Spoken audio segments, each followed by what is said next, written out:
యేసుక్రీస్తు నామంలో లోకంలో ఉన్న క్రైస్తవులందరికీ కూడా సీఎం క్రిస్టియన్ ఫెడరేషన్ తరపు నుంచి హృదయపూర్వక వందనాలు తెలియజేస్తూ ఉన్నాను.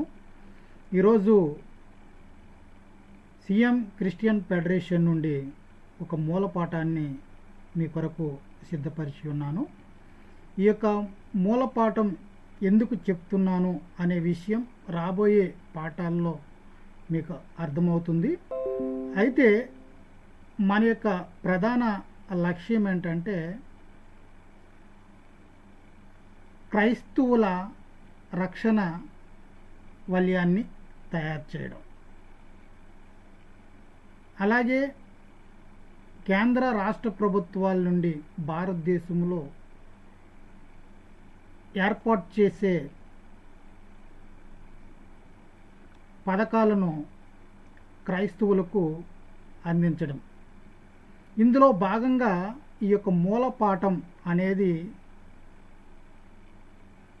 మనకందరికీ కూడా తెలిసిన విషయమైన మరొకసారి మీ అందరికీ కూడా జ్ఞాపకం చేస్తూ ఉన్నాను.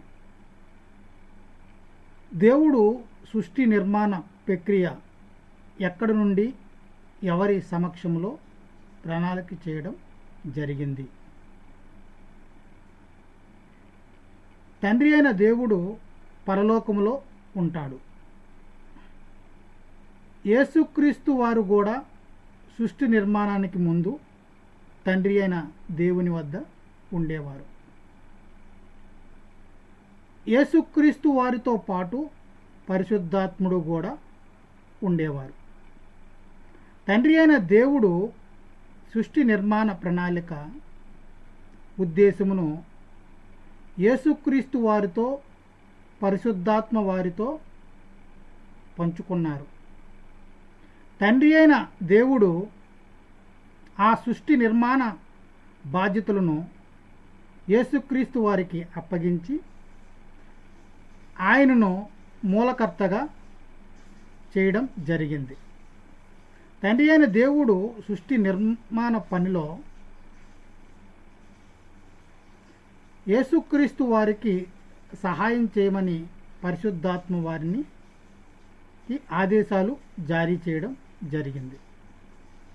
తండ్రి అయిన దేవుడు ఉద్దేశమునకు అనుగుణంగా యేసుక్రీస్తు వారు పరిశుద్ధాత్మ వారు సృష్టి నిర్మాణం పూర్తి చేశారు.